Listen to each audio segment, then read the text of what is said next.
l'information.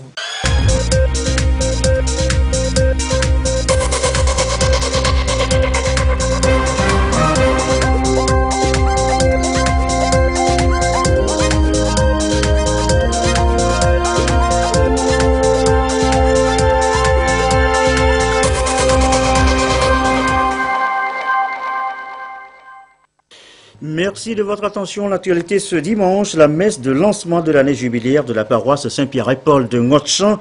Parmi les fidèles, 172 ont reçu ce dimanche le sacrement de la confirmation du Père évêque Monseigneur Alornou. Le Premier ministre a fait le déplacement.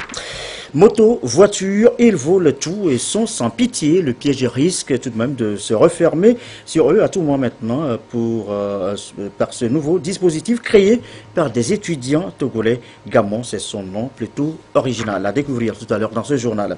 Enfin, le cœur et l'amour, ceci peut expliquer cela. C'est l'univers d'un jeune artiste togolais que Rachel Aokou nous fait découvrir ce soir en fin de journal. Boris Kate, c'est son nom. À découvrir donc ce soir également dans ce journal. Voilà, madame, monsieur le sommaire, bienvenue. Voici donc le journal. Bonsoir à tous.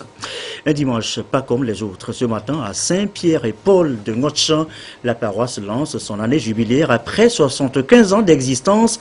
À l'occasion, 172 fidèles ont reçu le sacrement de la confirmation. La messe a été dite par le Père évêque Monseigneur Alornou devant de nombreux fidèles. Parmi eux, le Premier ministre, commissaire Lomklassou, qui a fait le déplacement. Le récit, Isidore Koubatine.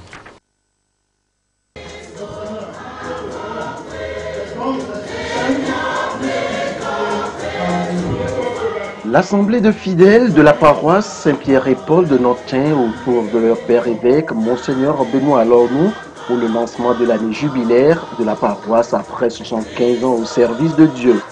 Parmi ces fidèles de croyants se trouvait le Premier ministre, chef du gouvernement, commissaire Lomklassou. En 75 ans, l'église famille de Dieu qui est à Ngotchan a grandi avec le nombre de fidèles. En 75 ans, la parole de Dieu a germé et porte aujourd'hui des fruits. Action de grâce à travers cette messe eucharistique pour louer les merveilles de Dieu. À travers la liturgie du jour, Matthieu 5, 38 à 48, Monseigneur Benoît Alornou a invité le peuple de Dieu à cultiver davantage l'unité dans la foi. Nous sommes rassemblés ce dimanche d'une façon ordinaire pour une célébration extraordinaire. Nous sommes rassemblés pour rendre grâce au Seigneur qui a voulu cette paroisse et qui l'a instituée pour rassembler les enfants, ses propres enfants, qu'il nourrit de lui-même. La célébration de ce jour est une grande action de grâce pour dire au Seigneur, nous sommes ton peuple. Le peuple que tu conduis de ta main, et au creux de nos misères, tu es présent. Au creux de nos faiblesses, tu es là pour nous dire, je suis avec vous. Dans cette église, cette paroisse, dont nous célébrons les 75 ans, Dieu a réalisé beaucoup de choses. Et nous pouvons trouver dans notre région, dans notre ville, des témoins de la première pierre de cette église. Et nous sommes devenus les éléments d'action de grâce pour dire au Seigneur, nous te rendons grâce pour tout ce que tu avais fait dans le mur de cette paroisse. Nous, qui sommes rassemblés ici. En commençant par Monsieur le Premier ministre, les ministres, chefs traditionnels reconnus. Nous sommes comme les délégués de tous ceux qui ont reçu des grâces dans cette église pour rendre grâce au Seigneur, pour dire merci au Seigneur. On dit davantage merci à Dieu pour ses œuvres dans la vie de la paroisse Saint-Pierre et Paul de Ngotchan.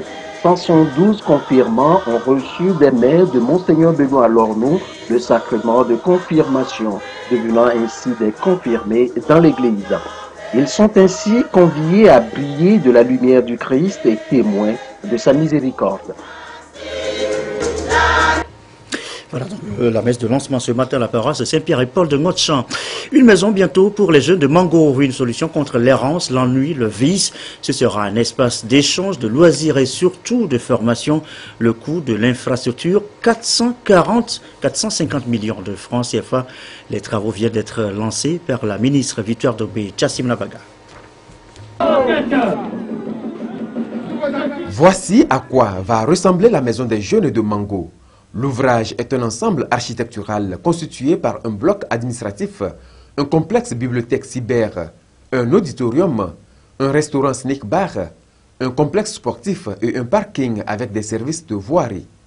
Coût global des travaux, 450 millions de francs CFA financés par l'État togolais.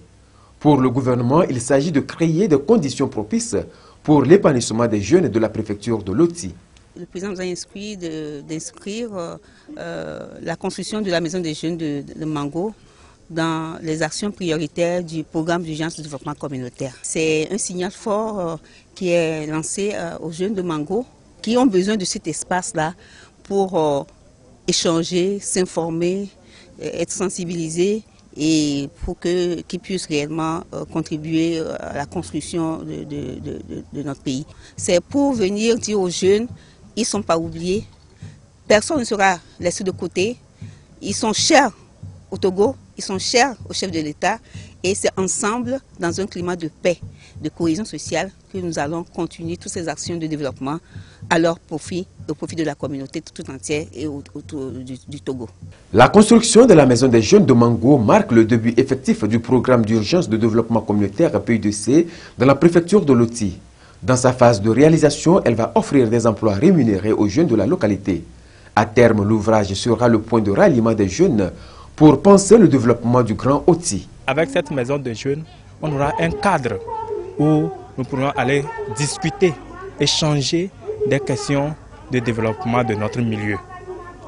Donc, avec tout ce que cette maison nous offre, le cyber, la bibliothèque, nous serons capables de faire nos recherches pour que l'éducation à Mango se rehausse. Nos remerciements, en Tchokosi, on dit Anche Beberebe, au président Fort et à tous ceux qui ont appuyé pour la réalisation de ce projet. Les travaux vont se dérouler en deux phases. La première va constituer à la construction cette année du bloc administratif et du complexe bibliothèque, cybercafé et restaurant. La seconde phase concerne le reste des travaux, notamment la construction de l'auditorium, de l'aire de jeu et du parking. Et voilà, c'était vendredi dernier, un jour plus tôt dans le Moyen Monos, et cette fois-ci, 2 cantons se faisaient récompenser, toujours par la ministre Dobé. C'est leur gestion des projets de développement communautaire qui est distinguée. But du geste, inciter les autres communautés à l'excellence. Le compte rendu, nous retrouvons Chassim Nabaga. Les cantons de Ahasomé et Saligbe ont été les plus performants en 2016 dans la gestion des projets de développement communautaire dans la préfecture du Moyen Mono. Les deux localités se sont distinguées par la rigueur et la transparence dans la gestion des ressources, évaluées à 21 millions de francs CFA mis à leur disposition par Plan Togo. L'autre critère de sélection est le niveau de mobilisation communautaire tout au long du processus de réalisation du projet. Nous avons conduit que les founois ainsi que les siamounions. C'est-à-dire pomper comme forage quoi. Nous sommes garçons play. Nous avons utilisé les ressources qu'on nous a allouées pour un système électrique de pompage d'eau pour alimenter l'hôpital. Également, ces moyens ont servi pour l'achat des fournitures scolaires, les tables bancs pour les élèves du canton. Document qui est sur le mais nous pour de banc, table banc, les souclamés que surtout que on a mis play. Sonna souclao les cantons amé. C'est depuis 2009 que Plan Togo met en œuvre le processus de gestion des projets de développement communautaire. L'idée est de permettre aux cantons de bénéficier des transferts de compétences et surtout de s'approprier leur processus de développement. Il a s'agit pour nous de les appuyer dans la réalisation des projets pour leur autodéveloppement. C'est une constante pour Plan, la gestion communautaire des projets. C'est-à-dire que nous leur allouons un budget, les populations contribuent et au final on réalise le projet et on l'évalue sur des critères qu'on aurait arrêtés d'un commun accord. Le gouvernement togolais, soucieux du bien-être des populations à la base, accompagne cette initiative de Plan Togo en célébrant les cantons les plus performants. 2 prix, l'un de 2 millions et l'autre 2 millions, sont décernés pour encourager les 2 meilleurs cantons, mais aussi créer l'émulation chez les autres. Vous avez été bons et nous voudrons vraiment vous encourager, vous dire que nous sommes fiers de vous. Parce qu'avec le président Faure, c'est le travail bien fait qui est récompensé. Avec le président Faure, c'est l'excellence qui est célébrée. Et quand on fait des efforts, on fait des pas, des petits pas, c'est parce qu'on est sûr qu'on pourra faire des grands pas ensuite. Et il me demande de vous encourager. Et comme l'année dernière, nous avons eu à apporter une modeste contribution du gouvernement pour ajouter à ce que le plan a prévu. Cette année encore, nous allons faire la même chose, c'est-à-dire nous allons donner 2 millions, nous allons donner 2 millions au premier canton et nous allons donner 1 million au deuxième canton. L'autre temps fort de cette cérémonie de remise de prix a été l'inauguration de ce bâtiment scolaire réhabilité dans le canton de Saligué dans le contexte du processus de gestion des projets de développement communautaire. Tous ensemble pour plus de visibilité du secteur. L'objectif est clair. Les pharmaciens privés du Togo et les grossistes ont mis en place leur syndicat ce week-end. Premier congrès statutaire hier à Bordeaux et à Lomé. Les précisions, Yasmine Kodia, Christine Péché-Kialodé. Les pharmacies privées, on en compte près de 200 sur l'étendue du territoire national. Elles emploient environ 1000 agents qui fédèrent leur énergie au sein du syndicat des agents des pharmacies privées et grossistes du Togo. Et selon cette organisation, les défis à relever sont entre autres le respect des salaires par rapport à la convention interprofessionnelle, la déclaration des agents à la Caisse nationale de sécurité sociale et leur souscription à l'assurance maladie. En ce qui concerne les grossistes, là, l'esprit entrepreneurial est bien avancé à ce niveau. Et ce qui fait que la sécurité sociale, il n'y a pas de problème. Mais quand vous prenez les pharmacies, c'est des entreprises aujourd'hui unipersonnelles et bon, ce n'est pas toujours le cas. Près de la moitié de nos camarades ne sont pas encore déclarés à la sécurité sociale. Les accidents surviennent. Hein, et quand c'est comme ça, le blessé, le travailleur blessé, ne peut pas être pris en charge totalement par l'employeur jusqu'au bout. Les membres du syndicat viennent de mettre sur pied une nouvelle équipe dirigeante qui va travailler sur toutes ces préoccupations. Notre convention est en négociation. La grille salariale a changé dedans. Nous l'avons déjà déposée à l'inspection du travail. Nous allons nous acharner ou bien nous allons nous mettre au travail pour voir que ça soit applicable dans le secteur pharmaceutique. Je crois que ça va beaucoup arranger. La formation continue des agents de pharmacie est plus qu'une nécessité en vue d'une meilleure prestation. Le syndicat souhaite qu'un cadre pour la formation soit créé et qu'une opportunité soit donnée aux vendeurs en pharmacie ayant exercé plus de 10 ans d'ouvrir un dépôt de pharmacie. Il est 20h15, économie dans cette édition. Quelques chiffres à retenir d'abord. 5%, c'était le taux de croissance en 2016 pour le Togo. En 2017, c'est l'objectif 6%. Comment atteindre ce taux? Quelle stratégie d'investissement pour de meilleures perspectives? Élément de réponse dans ce document de Sylvain Abdou. De 5% en 2016, le Togo projette atteindre une croissance économique de 6% en 2017. Une performance qui nécessite bien évidemment une meilleure mobilisation des ressources internes et externes. La matérialisation de cet engagement sera beaucoup plus axée sur les secteurs porteurs, notamment les industries extractives et manufacturières, sans oublier les investissements au niveau du port et de l'aéroport.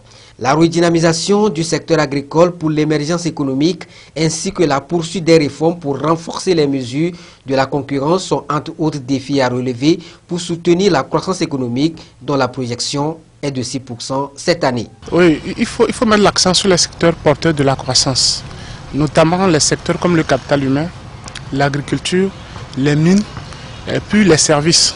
ces secteurs sont pourvoyeurs d'emplois et porteurs de croissance. Et nous pensons que si l'État met l'accent sur ces secteurs, on peut améliorer le taux de croissance pour pouvoir atteindre le niveau espéré en 2017. Dans cette perspective, l'Office togolais des recettes OTR va aussi mobiliser davantage les recettes fiscales pour soutenir cette performance économique. En 2016, l'OTR a mobilisé 568,5 milliards de francs CFA. Et pour cette année, il table sur une enveloppe de 625 milliards pour répondre à la politique d'émergence et de la croissance économique du pays. Nous pensons que l'OTR peut mobiliser cette enveloppe. Hier seulement, le commissaire général a annoncé que 99% des prévisions étaient atteintes. Nous pensons qu'il y a du potentiel pour mobiliser ce qui est projeté en 2017. Il y a beaucoup de niches fiscales. Et l'OTR peut élargir l'assiette fiscale pour pouvoir mobiliser plus de ressources internes. Mais nous pensons que pour que la stratégie puisse réussir, il faut vraiment informer et sensibiliser les gens. D'abord les informer, les sensibiliser, et donc je pense que les opérateurs économiques peuvent comprendre et pouvoir adhérer à cette stratégie, pouvoir améliorer de manière plus significative les recettes fiscales pour l'économie togolaise. La création de la haute autorité de prévention et de lutte contre la corruption et les infractions assimilées est un pas décisif pour une bonne perspective économique au Togo. Elle servira de levier indispensable pour l'atteinte des objectifs fixés. Et pour renforcer les capacités de ses membres pour les activités génératrices de revenus, eh bien, les membres de l'association ASPRO ont été formés, une formation initiée donc par les responsables pour renforcer justement, je le disais, les capacités de ses membres. Les précisions avec Yves Abevivier-Takwami. Agné, une localité rurale où la population vit du commerce et essentiellement de l'agriculture, s'offrir des produits de première nécessité n'est pas aussi aisé pour une telle population. Doter la dite population de la capacité de s'offrir facilement certains articles courants comme les savons liquides et des pagnes batiques, sans oublier de leur donner les outils nécessaires pour une gestion saine de leurs activités génératrices de revenus, c'est la vision des responsables de l'association ASPRO qui a formé durant 5 jours les membres de la dite association à Agné. L'objectif de cette formation, c'est de sortir la femme battante que vous connaissez, la femme togolaise battante, de la précarité, de la pauvreté. Nous venons en appui à ce que le gouvernement fait déjà sur le terrain et nous voulons que le niveau de ces femmes soit relevé. Cette formation aura aussi un impact sur la vie du couple, dans la mesure où nous apprenons, dans le choix des activités génératrices de revenus, nous apprenons aux femmes à pouvoir travailler de commun accord avec leur époux, leur conjoint, dans le choix de cette activité. Financée par le Fonds national d'apprentissage, de formation et de perfectionnement professionnel, cette formation a également éclairé les participants sur d'autres thèmes, notamment la création et la gestion d'une activité génératrice de revenus et le crédit et la gestion du crédit. Logement, salle de cours, centre de formation veuves et orphelins n'en demandaient pas mieux. Le Liban l'a fait via sa communauté musulmane au Togo. Le bâtiment a été réceptionné hier samedi. Reportage Viviane Souvi avec Lys Jamien. Ici, à Kpogan, à Fiadénigban, la communauté musulmane de la République de Liban vient en appui à la population vulnérable. Il s'agit d'un bâtiment offert aux femmes veuves et aux enfants orphelins afin de leur procurer un cadre de vie idéal. Au total, 151 familles seront accueillies dans ce centre.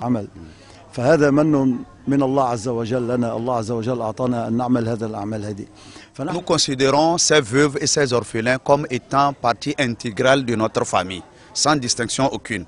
Et pour pouvoir les faire épanouir, nous avions construit tout. Nous sommes en train de construire les autres infrastructures. Il y a l'école qui sera composée du primaire, du collège et du terminal. Ils auront tout ici. Pour les musulmans parmi eux, ils auront des cours de religion. Nous avons aussi des ateliers. Peut-être un enfant qui, par sa scolarité, pourrait peut-être vouloir se former professionnellement. Nous aurons des ateliers de l'aluminium, de menuiserie aluminium. Nous aurons aussi d'ateliers pour broderie. Donc voilà, tout est prévu pour pouvoir les intégrer ici et leur donner tout ce dont ils ont besoin. Les bénéficiaires ont reçu avec joie cet édifice et promettent en faire un bon usage. Nous sommes ici, c'est mieux par rapport comme nous étions chez nous. Donc c'est beaucoup mieux. On est très fiers. Le matin, tout le monde va à l'école. Après-midi, revient. Donc nous sommes très fiers de ça. Africa Project est une association qui vient en aide aux populations démunies. Elle intervient dans les domaines sociaux, scolaires et sanitaires. Elle accompagne également les populations dans les formations professionnelles. À l'étranger, ce journal nigérien, Le Courrier, qui accuse l'État du Niger d'avoir caché près de 320 millions de dollars dans un compte bancaire à Dubaï. L'argent proviendrait de la vente d'uranium via une filiale d'Areva. Un homme semble au centre de cette transaction, Massaoudou Amidou, homme de confiance du président nigérien Mahamadou Issoufou. Il était directeur de cabinet à la présidence à l'époque des faits et actuel ministre des Finances.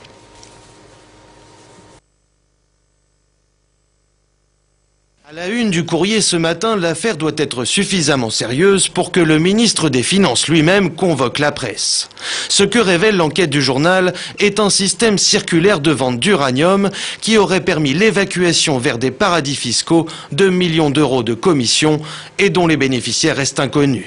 Mais dans cette affaire, Massaoudou Assoumi semble être bien identifié. D'après les documents obtenus, sa signature se trouve bien au bas de deux documents diamétralement opposés. Sur une facture, tout d'abord, adressée par une société libanaise, Optima, en novembre 2011, à la Sopamine, la société qui gère les participations de l'État du Niger dans les entreprises minières du pays. Une facture particulièrement salée, 320 millions de dollars, soit 200 milliards de francs CFA, pour la vente de 5,5 millions de livres d'uranium.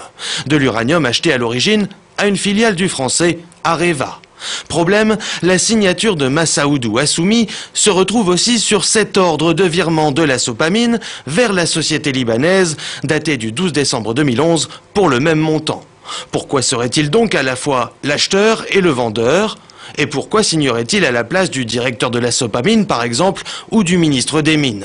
Réponse de l'intéressé, Areva ayant proposé au Niger de faire des bénéfices sur des opérations boursières, il avait pouvoir sur la Sopamine. Ça ne nous engage pas, on peut gagner de l'argent gratuitement. La seule manière, c'est que dans leur opération, dans leur transaction, ils mettent le nom de Sopamine. J'ai appelé le directeur général de Sopamine de l'époque. Je lui ai dit l'opération, voilà ce qu'on va gagner. Ce qu'on va gagner dedans, c'était 800 millions de francs CFA. Que Sopamine va gagner. Donc il a dit, ah oui, il a donné les pouvoirs pour rapidement signer au nom de Sopamine. Et la transaction a été faite. Une somme qui, d'après le ministre des Finances, aurait bien été versée au trésor nigérien. D'après lui, il y a donc bien dans son histoire Areva et la Sopamine, mais rien à voir avec les transactions d'uranium et les soupçons de détournement de 200 milliards de francs CFA. Cela dit retour chez nous, au Togo, moto, voiture, tout y passe. Ils n'ont pas de pitié, les voleurs. Ah, mais attention, le piège risque à tout moment désormais de se refermer sur eux avec Gamon. Un nouveau dispositif technologique est créé par des étudiants togolais. Allons à sa découverte. Lucassi, Sylvain Aboudou. Des jeunes Togolais révolutionnent désormais la sécurisation des engins. Avec leur dispositif ultra performant, il est possible d'immobiliser, de démarrer, bref de contrôler son engin via un SMS téléphonique avec une localisation GPS personnalisée sur Google Maps ou sur une plateforme web et Android. Nous sommes au laboratoire de la société où a été inventée la technologie GESO1. Mon travail ici consiste à innover des antivols et des différents types de produits électroniques. Après l'étape de la fabrication, suit celle de la mécanique où même le propriétaire de la moto n'assiste pas à l'installation du système. Le dispositif qu'on a installé dans l'engin consiste en un code. Et c'est à travers ce code que vous pouvez communiquer avec l'engin. Donc je viens de mettre le code. Ça c'est personnel, vous pouvez changer si vous voulez. Ça vous donne la capacité de manipuler votre engin personnellement. C'est-à-dire vous êtes à l'aise de manipuler votre engin en tout moment. C'est-à-dire vous pouvez sécuriser, une fois que vous avez garé l'engin dehors, vous pouvez sécuriser ça par code téléphonique. Donc une fois que quelqu'un viendra toucher les trucs dessus, ça ne va jamais démarrer.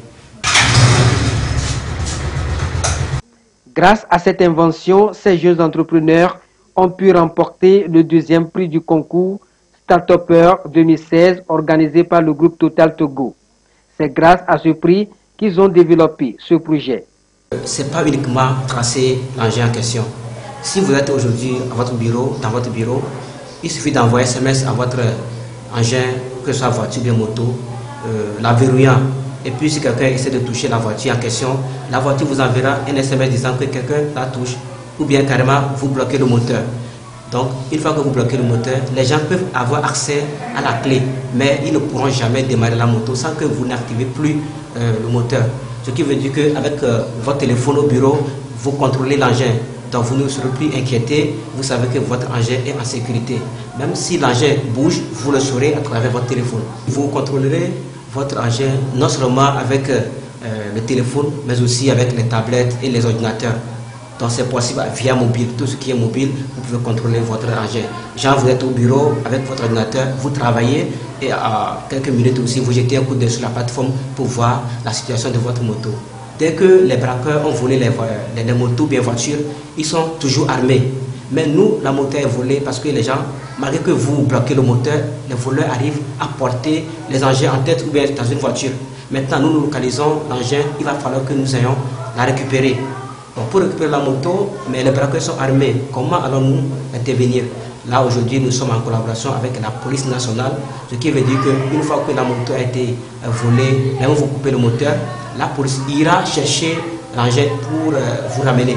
Au-delà de cette réussite, SUCOT continue de travailler pour perpétuer l'innovation. Actuellement, nous développons encore un dispositif genre la porte-clé et ça serait sur les clés. Dès que le propriétaire de l'engin a été braqué, il suffit qu'il appuie sur la porte-clé. Quand il appuie sur la clé, sur notre plateforme ici, nous aurons un signal d'urgence. Et sur le signal là, nous aurons un appel d'urgence sur notre plateforme. Et tout de suite là, l'appel sera localisé sur la plateforme. Et nous saurons qu'il y a d'urgence ici. Et là, nous appellerons la police nationale qui ira à l'intervention. Un appel téléphonique avec une localisation.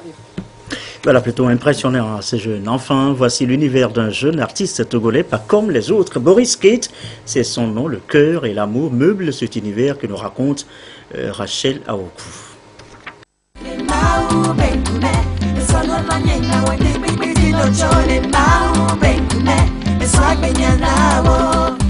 C'est à travers cette chanson que Boris Kate s'est fait connaître du public. Et depuis 2012, il ne cesse d'émerveiller ses fans. De serment, Boris Kate est revenu avec Fakimata en 2013, qui est une reprise de l'artiste angolais Samongwana.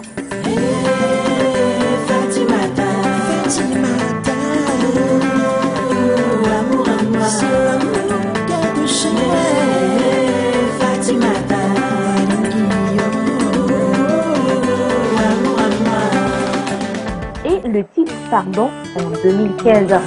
Chérie, je suis à ta porte. S'il te plaît, je veux que tu sortes. Oui, mon cœur, tout ce qui m'importe. Oui, c'est toi, je veux que tu m'écoutes. Je sais, je t'ai souvent menti, mais toi, tu as changé ma vie. Je serai ton ami, ton amant et ton homme. Chérie, pardon. Fidélisant ainsi le public, Boris Kate a su s'imposer dans la vie de ses fans, du moins sur le plan sentimental. Il fait de la bonne musique. Il donne de bons messages et tout. À travers ces chansons, je pense que certains couples qui sont dans des problèmes et tout, qui écoutent la chanson de Boris Kate, ils peuvent se réconcilier et tout. Il est sentimental. Il a des paroles en fait. C'est pas juste de la musique qu'il fait.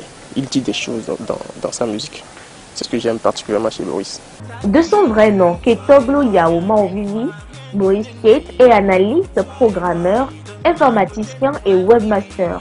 En février 2017, il revient encore sur la scène musicale avec un titre évocateur, Sois ma femme. Un morceau plein de sensations et d'amour qui emballe plus d'un.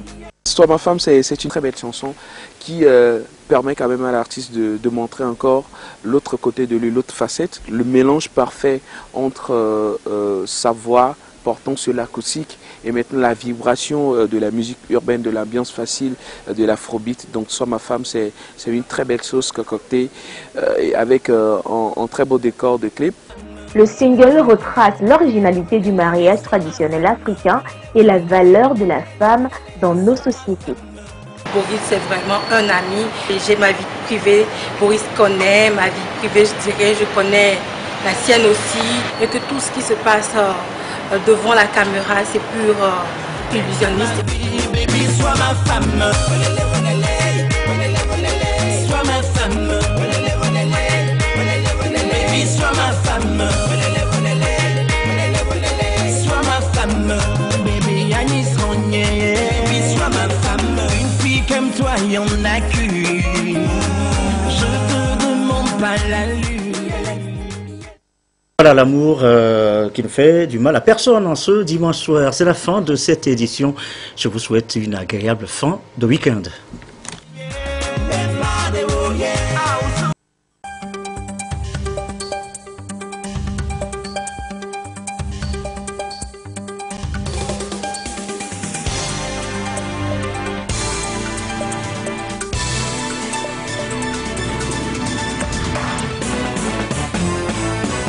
La TVT au cœur de l'information.